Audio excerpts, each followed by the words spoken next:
तो बेटा आज जो है केमिस्ट्री की चैप्टर नंबर 1 क्लास 11 की हम वीडियो बनाने जा रहे हैं और इसमें हम डिस्कस करेंगे बेटा लिमिटिंग रिएजेंट।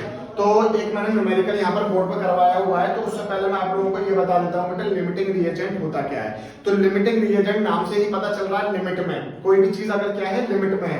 जैसे मान लो मैंने एक एग्जांपल दिया था अपनी क्लास में कि मान लो लेट सपोज आपके पास जो है 10 रॉड है और उसको कनेक्ट करने के लिए आपके पास 20 वायर्स है, ठीक है। एक रॉड पर बेटा एक वायर कनेक्ट होगा, क्लियर हो गई। तो क्या होगा, तो इस तरह से कितनी रॉड जो होंगी वो ग्लो करेंगी, 10 रॉड ग्लो करेंगी, हमारे पास 10 वायर एक्स्ट्रा रह जाएंगे।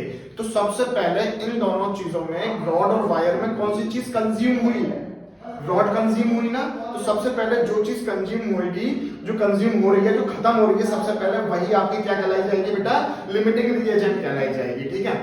और अच्छे से समझने के लिए हमें क्या करना पड़ेगा, एक न्यूमेरिकल करना पड़ेगा। जैसे मेरे पास एक न्यूमेरिकल है, कंसीडर द फॉलोइंग इक्वेशन आपके पास दे रखी है mg प्लस में हाफ O2 एरो में mgO, क्लियर हो गई यानी बात।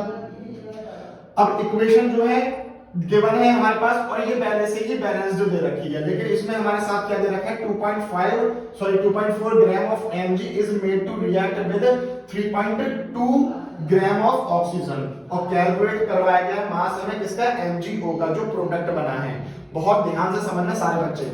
Mg प्लस में हाफ O2 ने आपने रिएक्शन करवाई और मिला आपको MgO। लेट सपोज ऐसा समझ लेते हैं ये रॉड थी हमारे पास और ये वायर थे, ठीक है। अब हमें पता है कितने कितने थे, जब हम बैलेंस कर लेंगे तो हमें पता चल जाएगी। और हमारे पास क्या है, एक ग्लो वाली रॉड मिल गई, ठीक है। अब क्या हुआ, अब करने का तरीका क्या होता है, रिएक्टेंट साइड में जो चीजें होती हैं वो उनका ही हम क्या निकालेंगे बेटा, उन्हीं में से ही हमें पता चलेगा कौन लिमिटिंग रिएजेंट है। तो क्या करेंगे, हमारे पास रिएक्टेंट साइड में कौन कौन था, मैग्नीशियम था और ऑक्सीजन था। तो मैग्नीशियम का निकालने के लिए अब हमें चेक करना होता है बेटा रेशियो, और रेशियो होता है n अपॉन में स्टोइकियोमेट्रिक कोफिशिएंट। तो n यहाँ पर क्या है, नंबर ऑफ मोल्स, किसकी, mg की बात चल रही है तो mg की होगी। तो जिसके हमारे पास नंबर ऑफ मतलब रेशियो n अपॉन में sc जो आएगा, जिसका कम आएगा वही हमारा क्या होगा बेटा, लिमिटिंग रिएजेंट होगा। तो इसको देख लेते हैं कैसे करेंगे। नंबर ऑफ मोल्स मतलब n क्या हो जाएगा, n का फॉर्मूला क्या होता था, बचपन में हम पढ़ते आ रहे हैं, छोटा m अपॉन में बड़ा m।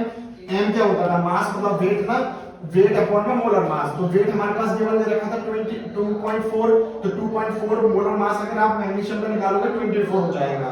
तो इससे आपके पास नंबर ऑफ मोल्स कितने आ गए, 0.1 आ गए, ठीक है। अब रेशियो निकाल लो बेटा। रेशियो का फॉर्मूला क्या होता था, n अपॉन में स्टोइकियोमेट्रिक कोफिशिएंट, ठीक है। तो n की वैल्यू तो 0.1 थी और mg का आप स्टोइकियोमेट्रिक कोफिशिएंट देखो कितना है, 1 है। 1 लगा दिया तो आपके पास कितना आ गया, 0.1 आ गया। सिमिलरली थोड़े से लेंथी होंगे क्वेश्चन, लेकिन बहुत आसान होंगे अगर आपको कॉन्सेप्ट क्लियर हो गया तो। अब मोल्स निकालो बेटा ऑक्सीजन के, तो क्या हो जाएगा हमारे पास, वेट अपॉन में मोलर मास।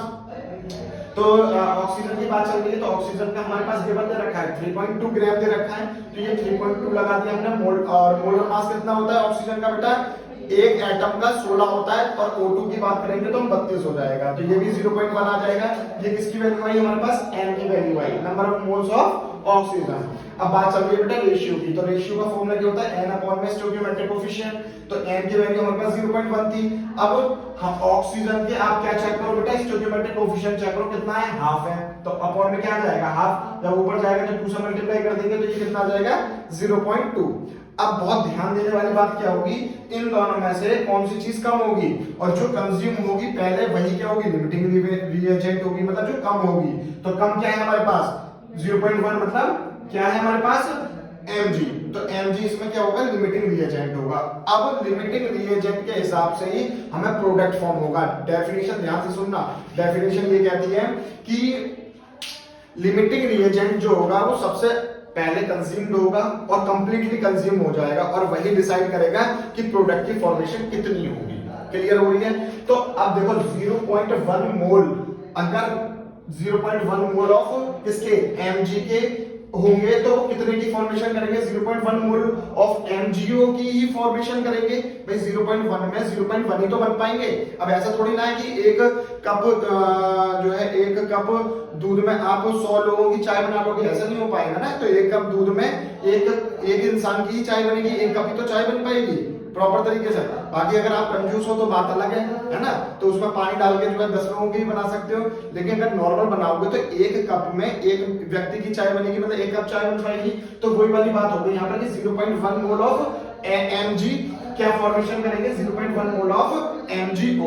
क्लियर हो रही है ये बात। तो सिमिलरली यहाँ पर आपको नंबर ऑफ मोल्स तो पता चल गए किसके, MgO के, जो कि प्रोडक्ट है। अब बात चल रही है मॉलिक्यूलर मास, तो मॉलिक्यूलर मास निकाल देते हैं MgO। मैग्नीशियम में कितना होता है 24, ऑक्सीजन में कितना 16, तो कितना आ गया 40 मोल पर ग्राम पर मोल। क्लियर हो गई ये बात। अब देखो हमें चाहिए था वेट, तो वेट निकालने के लिए क्या फॉर्मूला क्या होता है हमारे पास, n इक्वल्स टू में छोटा m अपॉन में बड़ा m। अब हमें ये चाहिए था तो इसकी मल्टीप्लाई इधर कर देंगे, तो n मल्टीप्लाई में मोलर मास। ठीक है, तो मैंने क्या किया है बेटा, n की मल्टीप्लाई कर दिया मोलर मास से, तो n कितना आया था 0.1 और मोलर मास कितना आया था 40 आया था, मल्टीप्लाई कर दी 4 ग्राम क्या आ गया हमारे पास मास आ गया किसका, प्रोडक्ट का MgO का। तो लिमिटिंग एजेंट बहुत ज्यादा सिंपल है, तो इस तरह से इसके न्यूमेरिकल होंगे। क्लियर हो गया।